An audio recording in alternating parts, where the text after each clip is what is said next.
Hi, this is Tara and Donzer, and we are doing part 2 of our Canter Pirouette training.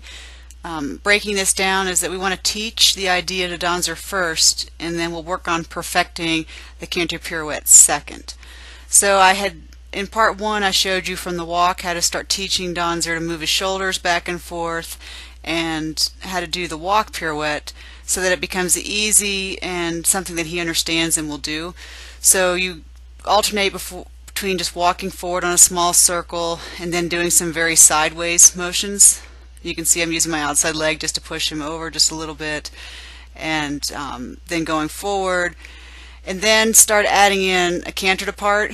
And initially when you start this out, maybe just ask for 1 or 2 strides of canter and going forward on a circle and then to a walk, and so that he understands that it's really about the depart and this canter jumping motion, and more than it is like about just a pirouette. And then here I'm going to ask for just a couple of sharper turns and then walk again. And it's just interesting, I've done this with Donzer and Ava, and they really seem to grasp what it is that we're trying to get done and aren't getting confused or pulling or doing different things.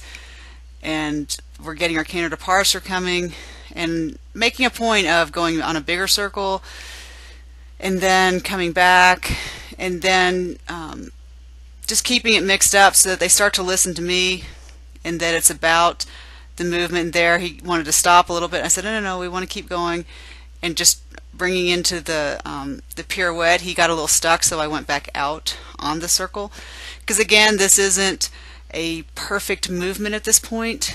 What I'm doing at this stage of training is just trying to communicate to Donzer what it is that I'm actually asking him to do. We'll work on perfect later, and probably as I get to be a more experienced and better rider, this becomes easier. But I find that when I understand what I'm doing and Donzer understands what we're doing, it sure does seem to come a lot better. And then of course, whatever you do one direction, you need to do the other direction. And I'm asking Donzer to do this with his pole in just a little bit higher position, because that's one of the things you'll find as you start. You want to do it where it's pretty comfortable for them, but as you start bringing the pole up higher and working into a more upper level frame, then you have to go back and revisit these exercises in the upper level frame. In that last little pirouette we did, I had too much movement in my body. This is one thing you need to look out for when you're playing with this, as it becomes easy to start moving your body with the rhythm and it feels like you're helping, but not really. So this is where you need your ground person to look and say, hey, tighten up your core, just sit there and look pretty and let the horse do the work. And